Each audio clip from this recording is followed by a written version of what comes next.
somewhere quiet, somewhere green. A town so small you could drive past it and miss it completely. Watch closely and find the answer to this question. What time does Dad get up every day? Write your answer in the comments.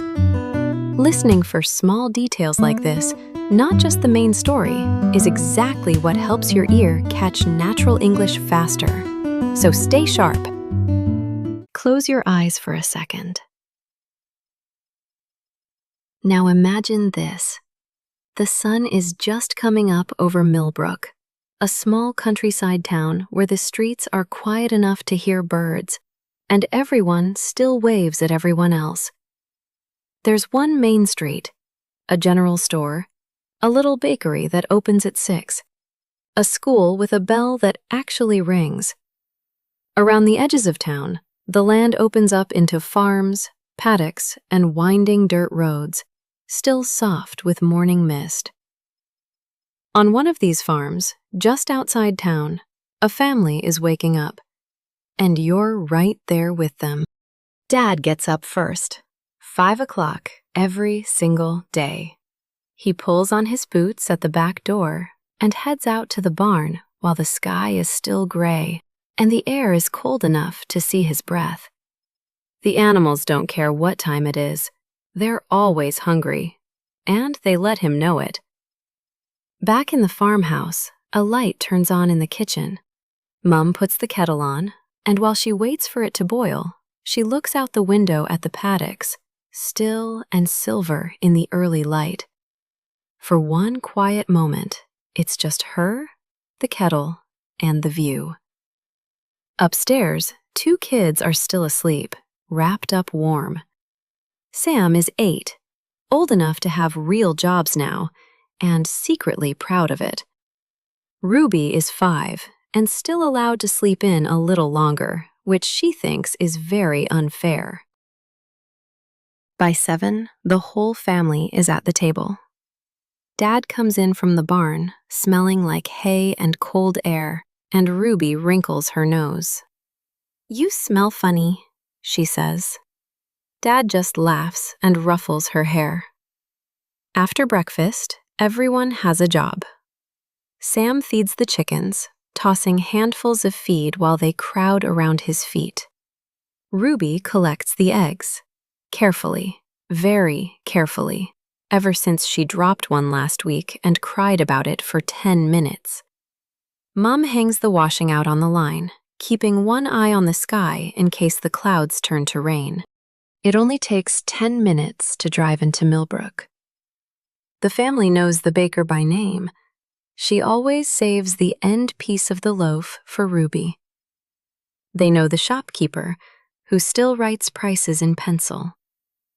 They know most of their neighbors, too, even the ones who live a little further down the road. Once a month, the whole town gathers for the Milbrook market. Stalls line the main street. Someone's always selling jam. Kids run between the tables while the adults stand around catching up on everything that's happened since the last one. Life here moves slowly, in the best way. Mornings are simple. Animals, breakfast, small jobs, quiet roads, familiar faces. It's the kind of life that makes you feel like you can breathe a little easier. But not every day stays this calm. Sometimes the weather turns without warning. Sometimes a job takes longer than it should.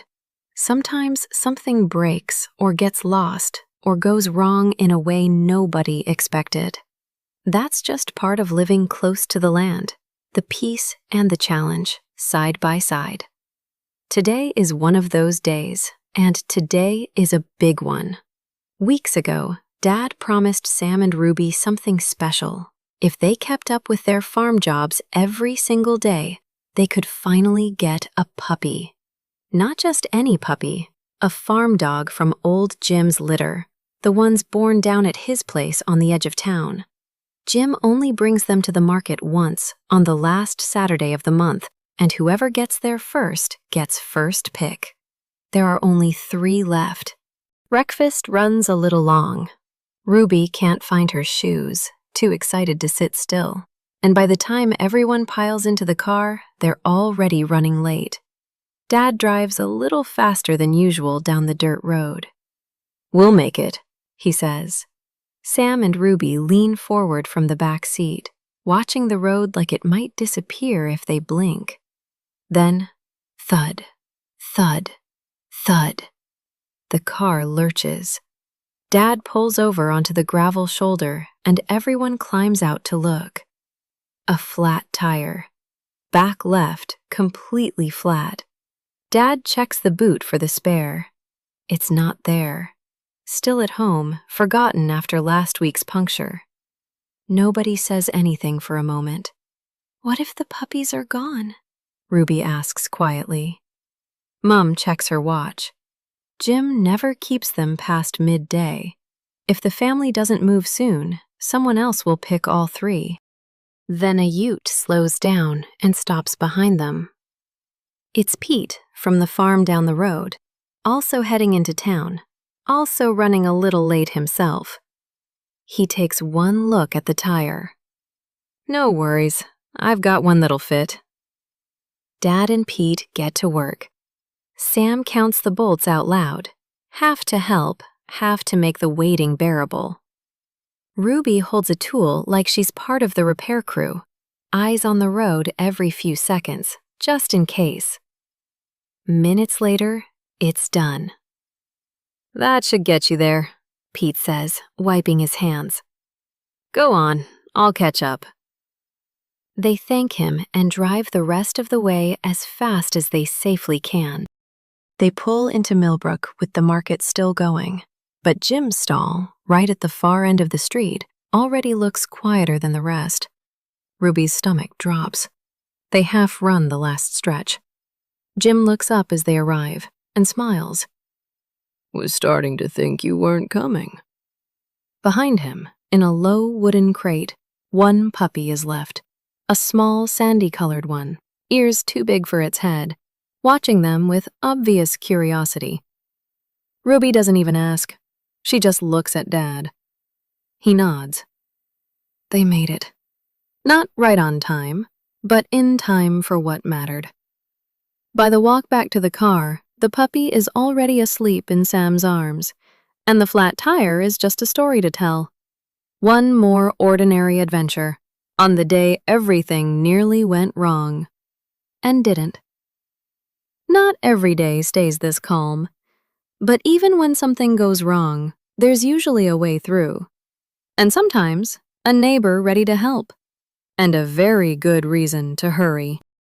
Let's slow down and look at some everyday English from the story. The kind native speakers use without even thinking about it. Number 1, get up. To rise from bed. Dad gets up first. Number 2, pull on. To put clothes on quickly. He pulls on his boots. Number 3, head out. To leave, to go somewhere. He heads out to the barn. Number 4, put the kettle on. To start boiling water. Mum puts the kettle on. Number 5, look out. To gaze outward. She looks out the window. Number 6, sleep in. To sleep later than usual. Ruby is still allowed to sleep in. Number 7, wrinkle. To scrunch the face. Ruby wrinkles her nose. Number 8, hang out. To put washing on the line. Mom hangs the washing out. Number 9, keep an eye on. To watch or look after something. Keeping one eye on the sky. Number 10, catch up. To talk after time apart, or to follow later. Catching up on everything. And later, I'll catch up. Number 11. Run late. To be behind schedule. They're already running late. Number 12. Break down. When a vehicle stops working. Remember the tire? That's exactly what happened. Number 13. Pull over. To stop a vehicle at the roadside. Dad pulls over onto the gravel shoulder. Number 14. Make it. In time. To arrive before a deadline. They made it. In time for what mattered. Number 15. Carry on. To continue. Life carrying on, even after a scare. And number 16. Keep up with. To maintain a standard or pace. If they kept up with their farm jobs. Quick tip. Get up, head out, and hang out all use everyday particles, but they mean completely different things. Worth pausing on if you mix them up. So, did you catch it? What time does Dad get up every day? 5 o'clock, every single day. And if you'd like to practice everything from today's story, I've put together a free PDF for you. It's got comprehension questions, a vocabulary glossary, and all 16 phrasal verbs with their meanings and a few example sentences for each. The link's in the description below. Go grab it and see how much you remember.